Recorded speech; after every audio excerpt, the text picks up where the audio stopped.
y'all, it's Erin. It's Operation Transformation Chicken time. I want to show you a quick and easy marinade for a way to give your chicken flavor and a little bit of spice without adding calories.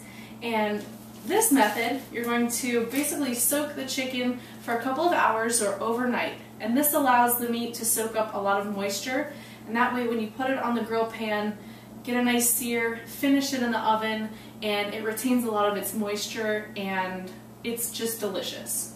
So let's get started. With the bag, I'm going to take about a tablespoon of some whole grain mustard, slap it in there, and then I take a couple of squirts of sriracha. This is highly scientific, and just kind of do it to taste. It's going to really depend on your palate. If you like heat, go ahead and add more. If you don't, then I would say go easy. And then just a touch of apple cider vinegar. I like a little bit of garlic powder, and garlic's good for you, so go crazy with the garlic. It'll keep away vampires, keep you healthy. Next, I've got some smoked peppercorns.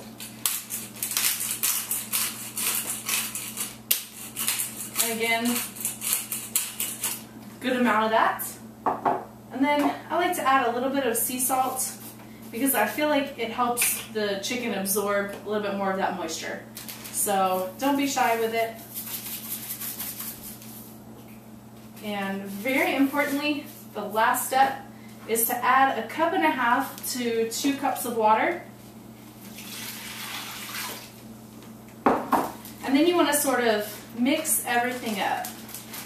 And at this point, I like to take a nice big mixing bowl and put the bag in the bowl just in case your contents decide that they're going to free themselves in the refrigerator. So go ahead and put your chicken in.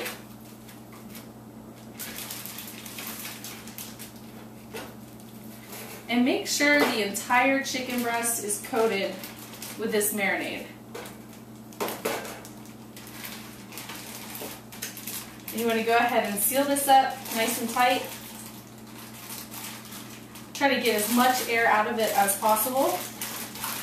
And that's your marinade. Excuse me while I wash my hands.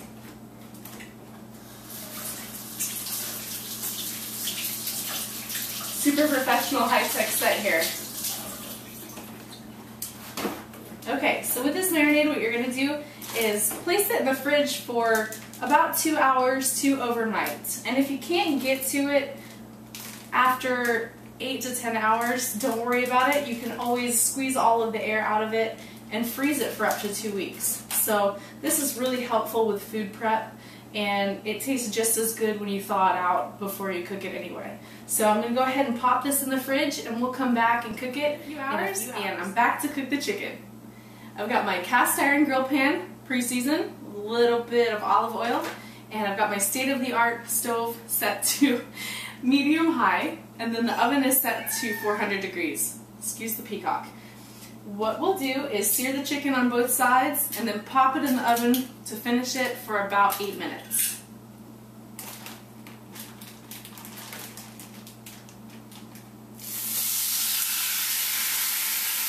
Give her a nice sizzle. That's a good guard, hopefully.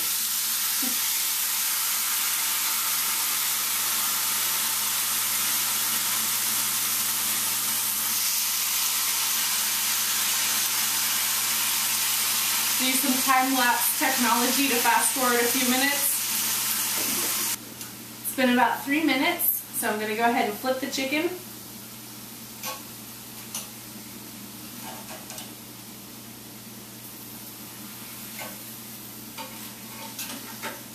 Should have a nice sear to it.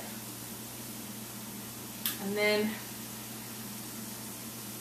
another 3 to 4 minutes and pop it in the oven at 400 degrees. For about 8 minutes.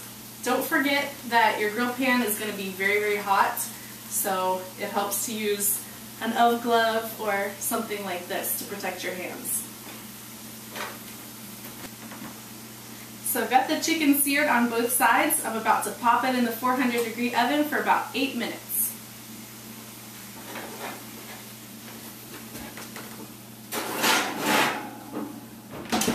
Stay tuned for the close-up. Okay, I've pulled my chicken out of the oven and now I'm going to test it, make sure that it's cooked all the way through and that the juices run clear. Okay, looks good to me. If you want a closer look, there you go. Looks pretty good. Well, that's your quick and easy way to cook chicken. I'll list the recipe down below so it'll be easy to follow. Don't forget to subscribe. Check me out at erinstern.com and also on Facebook. Train hard, y'all, and eat right.